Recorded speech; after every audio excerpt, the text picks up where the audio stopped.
Secretary-designee and CEO of the WEDC, Missy Hughes, joined us earlier from Viroqua, and thanks very much for doing so. Good morning. So even as Wisconsin starts to reopen, how bad is it out there for businesses and their workers across Wisconsin economically? You know, it's been a real struggle for many businesses, whether the businesses were considered essential or non-essential. Managing this new normal that we're all facing of keeping your customers and your employees safe has created challenges across the board. And then, of course, the economic impact of either having to close your doors or to have to reduce your operations has been really challenging for businesses. Well, in fact, the WEDC created a kind of comprehensive reopen guidelines. This is kind of a cover sheet of your best practices for businesses. What are you hearing from them about whether they are using your guides and taking them seriously? We've actually had a really fantastic response to the guidelines. We started creating those with the governor's Badger Bounce Back Plan in order to help businesses be ready when the time came to open. I could only imagine how hard it is as a small business to be standing inside your baby that you've created and thinking about, how do I change my tables if I'm a restaurant or I'm a retail shop and I've arranged it all beautifully, and I need to be thinking about, can I do social distancing? And how will that all work? And so the guidelines were meant to really help businesses be ready when that time came to open. Businesses had to ask themselves hard questions about how to operate.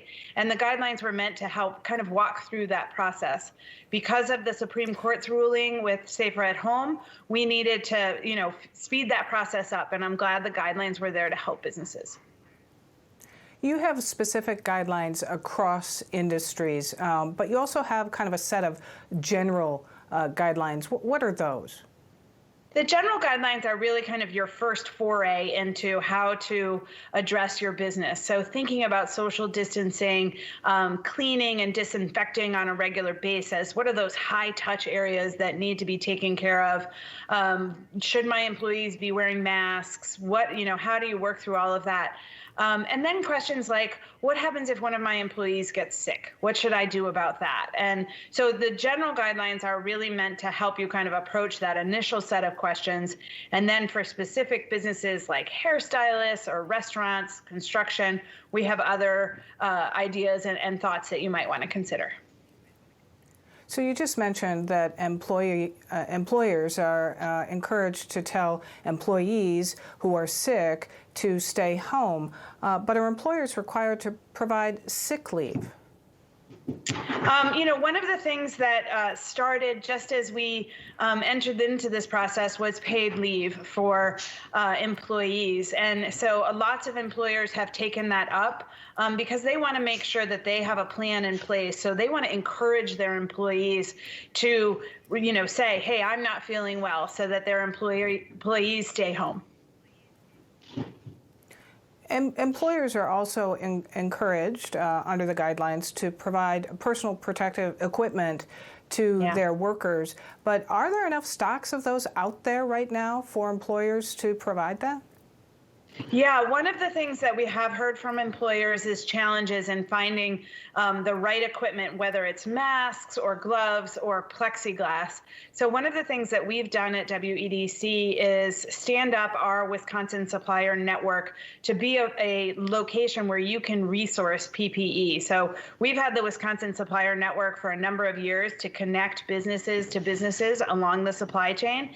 And we've added a feature where if you're looking for PPE, you can go to the Wisconsin Supplier Network, which is wisconsinsuppliernetwork.com, and find sources of PPE, or if you're a provider of PPE, you can list yourself on there to help businesses find you. What in your mind is the best way for retailers or restaurants or bars to engender consumer confidence, which is obviously key to getting people back into businesses? I think really important is to be communicating with your consumers and your customers that you've taken into consideration their safety. So whether it's through signage or making sure that your employees are trained up and are communicating the steps that they're taking, and just being really accountable and transparent about it is the best way. Before I came to WEDC, Organic Valley is an incredibly consumer-focused business, and that's one thing that hasn't changed through all of COVID. The customer is right. And so thinking about your business from the customer's perspective as they walk in through your doors, what do you want them to experience and what do you want them to know that you're thinking about? All right. Secretary-designate CEO of WEDC, Missy Hughes, thanks very much. Thank you.